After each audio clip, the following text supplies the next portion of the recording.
Olá pessoal, tudo bem com vocês? Nós vamos começar o nosso conteúdo de ciências do nosso caderno 4 de atividades, tá? Referente ao segundo bimestre. Então vamos começar com a leitura do texto de ciências. Vamos lá. A Terra é azul, foi o que exclamou Yuri Gagarin, astronauta russo, e primeira pessoa a ver nosso planeta do espaço em 1961. Esse efeito cromático é produzido pela dispersão da luz solar sobre a atmosfera terrestre e por causa das águas salgadas dos oceanos. Essa água salgada tem maior concentração de sais do que as águas doces dos rios, lagos e reservatórios subterrâneos. São 5 os oceanos. Então, nós temos o Oceano Atlântico, Pacífico, Índico, Glacial Ártico e o Glacial Antártico. Alguns rios nascem de filetes de neve derretida no alto das montanhas. Outros nascem em fontes de água que brotam nas encostas dos morros. Ao longo de seu caminho, um rio pode se juntar a riachos e crescer. Os lagos naturais têm origens diversas e são formados pelo acúmulo de águas em depressões no solo. Existem lagos artificiais formados por barragens que representam a água e é usada para gerar eletricidade. As águas da chuva penetram no solo e correm por entre as rochas no subsolo. São os lençóis subterrâneos. Então, o subsolo é embaixo da terra, tá? Então, formam os lençóis subterrâneos. A água no estado sólido é encontrada nas geleiras, grandes formações de gelo que se desprendem das montanhas e caem no mar. Esses blocos gigantes são chamados de icebergs. Então, aqui tem a foto de um iceberg. O pico das altas montanhas também é coberto de gelo. A água no estado gasoso e o vapor invisível que está por toda parte umedecendo o ar. Essa umidade varia de lugar para lugar ao longo do ano. Sobre as florestas, ela é maior do que em regiões sem vegetação e em períodos de seca é menor do que nas épocas chuvosas. O Brasil tem a maior reserva de água doce do planeta. Grande parte dessa riqueza está na Amazônia, região com maior concentração de rios da Terra, entre eles o rio Amazonas e seus afluentes. Eles, por sua vez, têm outros afluentes, formando toda uma imensa rede de rios. No território brasileiro, há também uma quantidade de água nos reservatórios subterrâneos, são chamados aquíferos, tá? Os aquíferos espalham pelo subsolo. O maior deles é o aquífero Guarani, a maior reserva de água doce do mundo. A água armazenada nos poros das rochas do subsolo é suficiente para abastecer a população mundial por mais de 100 anos. Então, aqui nessa ilustração aqui, ó, mostra um aquífero, que são águas subterrâneas, tá? Então, aqui é a superfície terrestre e aqui é o subsolo. Veja quanta água no subsolo. Então, vamos agora ao vocabulário. Afluente, o que é afluente? É um rio que deságua em outro rio maior. Reservatórios subterrâneos é a quantidade de água doce armazenada entre as rochas do subsolo ou perto delas, que no caso é esse aqui, um reservatório. Poros das rochas são aberturas pequenas que existem nas rochas por onde a água penetra. A área ocupada do aquífero Guarani é equivalente aos territórios da Inglaterra, França e Espanha juntos. 2/3 deles ficam em território brasileiro. Observe o mapa. Então, aqui é a localização do aquífero Guarani. Vamos ver no mapa. Olha, tudo isso aqui é o aquífero Guarani, tá? Então, a maior parte dele fica no Brasil. Mas também temos um pouco no Paraguai, no Uruguai e na Argentina. Então, esse é o maior reservatório de água doce do mundo. Ou seja, o que é água doce? É água potável. No Brasil, o aquífero se estende pelos estados de Goiás, Mato Grosso do Sul, Minas Gerais, São Paulo, Paraná, Santa Catarina e Rio Grande do Sul. Sua água é utilizada em pequena quantidade no Rio Grande do Sul e abastece a cidade de Ribeirão Preto, no estado de São Paulo. A água do aquífero Guarani, mesmo sendo ainda pouco utilizada para o consumo, já está contaminada devido aos poluentes que infiltram no solo, atingindo a camada das rochas. Por esta razão, vários estudos estão sendo realizados para que a água desse reservatório não tenha sua qualidade prejudicada. A água dos aquíferos passa pelos poros das rochas e é uma água tão limpa que não precisa ser tratada para ser consumida. Agora vamos ver esse conteúdo aqui, o ciclo da água. Olá, pessoal! Hoje vamos aprender sobre o ciclo da água. A água que existe no planeta está sempre em movimento. Ela passa por mudanças de estado físico e se desloca de um lugar para o outro. Esse processo ocorre o tempo todo e recebe o nome de ciclo da água. Vamos entender alguns dos eventos que ocorrem durante o ciclo da água. Primeiro, o calor do sol e o vento transformam a água da superfície em vapor.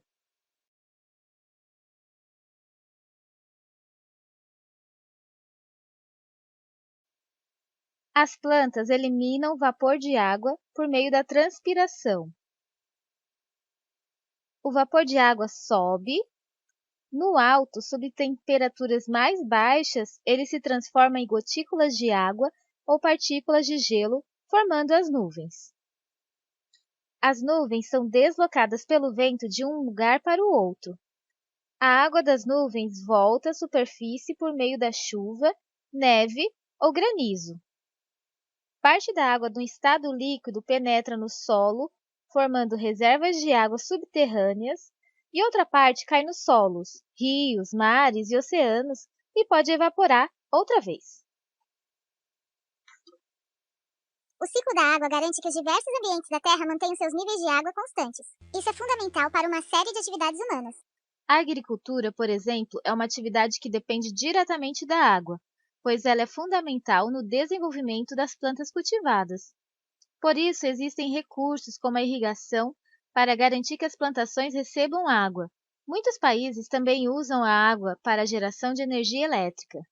No Brasil, a maior parte desse tipo de energia é gerada em usinas hidrelétricas, onde o movimento das águas de um rio é usado para produzir a energia elétrica.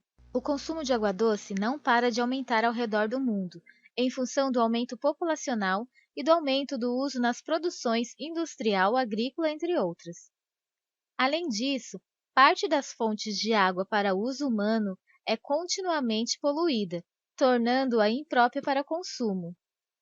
Após ser usada nas casas e outros estabelecimentos, a água fica misturada com sabão, fezes, urinas e outras impurezas, formando o esgoto.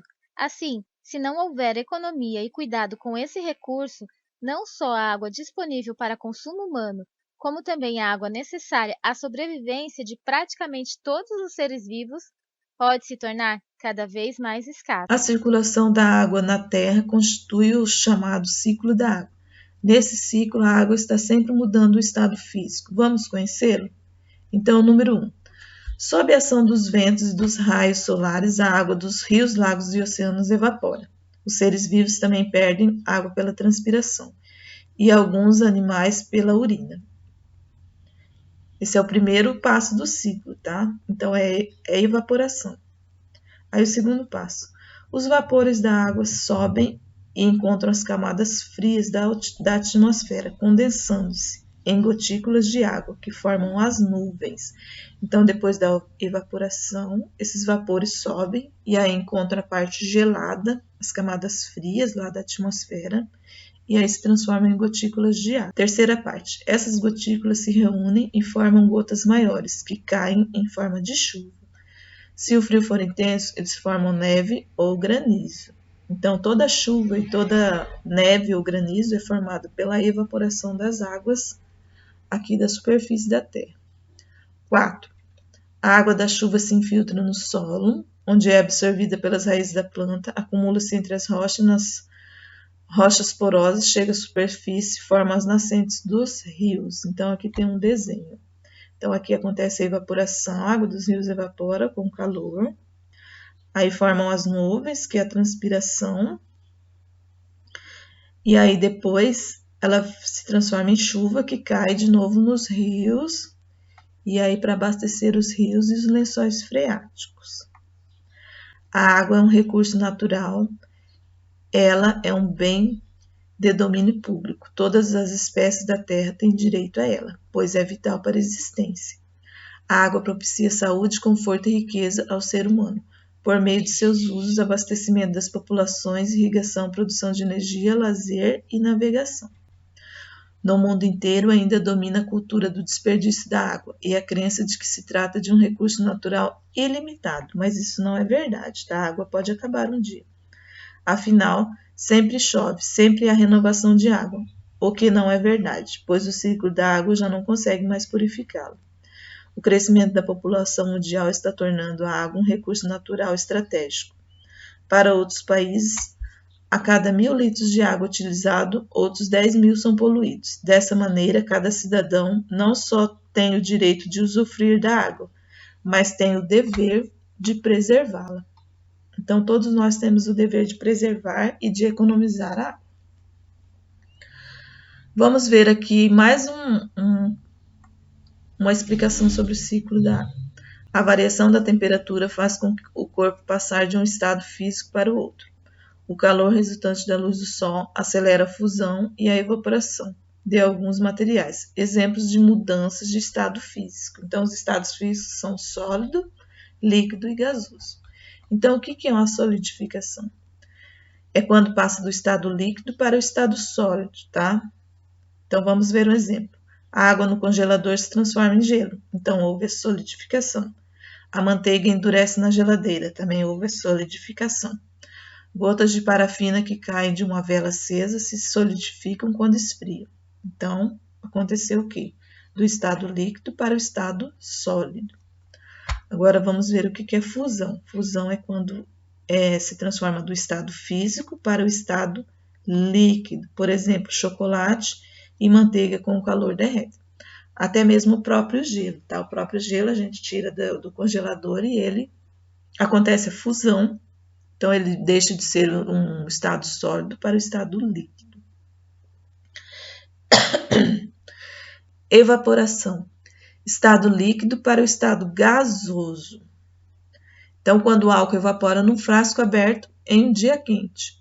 Ou a água da roupa exposta no varal, ela evapora. Então, acontece a evaporação. Condensação. Quando muda do estado gasoso para o estado líquido. Quando o vapor da água sai da chaleira, então saiu aquele vapor, ele se condensa e forma gotas de água suspensas no ar. É a mesma coisa na tampa da panela, tá? Ela se evapora, ela encontra a tampa da panela e ela se transforma em gotículas. Então, houve a condensação de gasoso para o estado líquido, tá? Agora vamos para as atividades. Então, na atividade 1, você vai marcar um X nas afirmações verdadeiras. Então, só vai marcar um X onde é verdadeira, onde é falso não precisa. Nas altas montanhas e nos polos encontramos águas em forma de gelo. Então, você vai dizer se isso é verdadeiro ou falso, ou vai marcar um X se isso for verdade. A água no estado líquido é encontrada apenas na superfície da Terra? Você acha que sim ou não?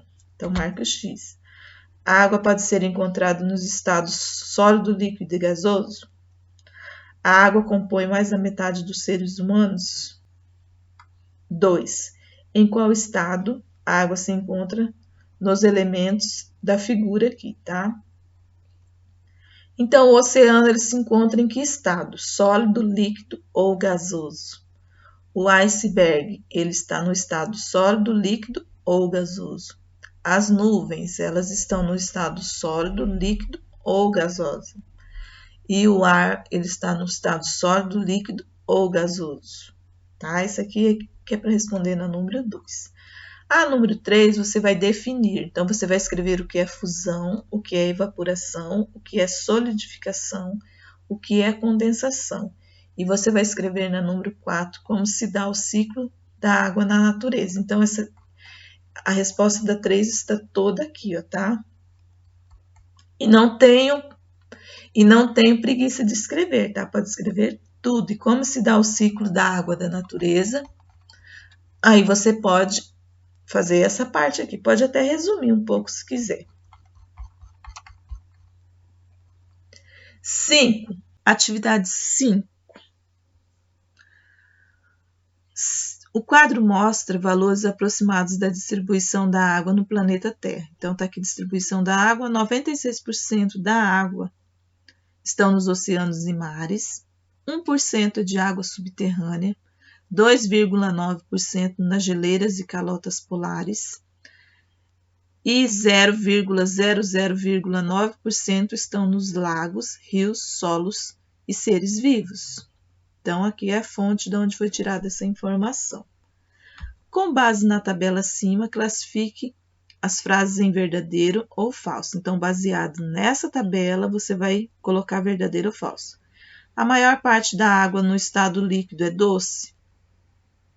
Então, se está, vocês sabem que as águas dos oceanos e os mares não é doce. Então, aqui a maior parte da água é doce. Então, essa informação não é verdadeira, né? 2,9% do planeta está no estado sólido. Então, 2,9% está no estado sólido, por causa que são geleiras e calotas polares, né? Ou seja, está congelada. A água para o consumo humano se encontra no estado líquido. Então, o que você acha? Que a água que a gente bebe é no estado líquido? 96% do planeta, da água do planeta, é própria para o consumo humano. Então, essa informação não é verdadeira. Por quê? Porque as águas dos oceanos e mares, elas não são próprias para o nosso consumo, tá? Porque elas são salgadas. 5% da água do planeta é subterrânea. Então, você vai ver aqui quantos por cento que é subterrânea, né? Então, será que essa informação ela é verdadeira ou falsa? Atividade 6. Observe as imagens dos ecossistemas e responda as questões. Então, nós temos aqui uma foto da Antártida e aqui da Mata Atlântica. Em qual dos ecossistemas existe grande disponibilidade de água doce? Então, vocês sabem que aqui é um mar, né? E o mar não tem água doce. Então, qual seria a resposta certa? Em qual dos ecossistemas existe grande quantidade de água no estado sólido? Então, você vai observar aqui e vai colocar onde a água está em estado sólido, tá?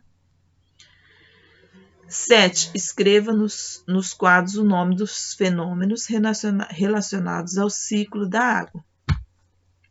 Então, aqui, olha só. Aqui acontece a evaporação, né? E aí depois se condensa. Vocês lembram que a água se condensa e ela cai em forma de chuva. E aí os rios absorvem, os rios e os lençóis freáticos. E aí ela evapora de novo. E aí ela se condensa de novo. E aí ela cai de novo. Tá? Então, vocês vão colocar o nome dos fenômenos aqui, que podem ser encontrados no texto aqui, tá? Então, é só olhar lá e colocar aqui, na número 7. Número 8. Em qual situação do ciclo da água ocorre a formação de neve ou granizo? Então, quando se forma neve ou granizo? Então, essa resposta aqui, da número 8, você vai encontrar aqui, tá? Aqui você encontra se é solidificação, fusão, evaporação ou condensação.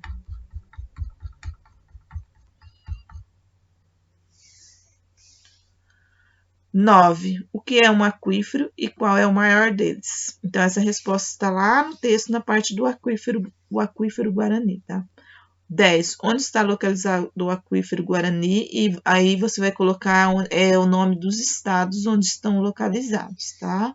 Então, essas são as atividades de ciências. São 10 atividades somente, depois vem as atividades de recuperação. Então, aqui nas atividades de recuperação, é como se fosse uma prova, tá? Então, vocês vão ler atentamente, vão responder, tá? Para depois a gente corrigir e atribuir uma nota. Isso aqui é como se fosse uma prova, ok? Então, é isso, pessoal. Qualquer dúvida, estou à disposição no grupo, no horário das 13 às 17. Tchau!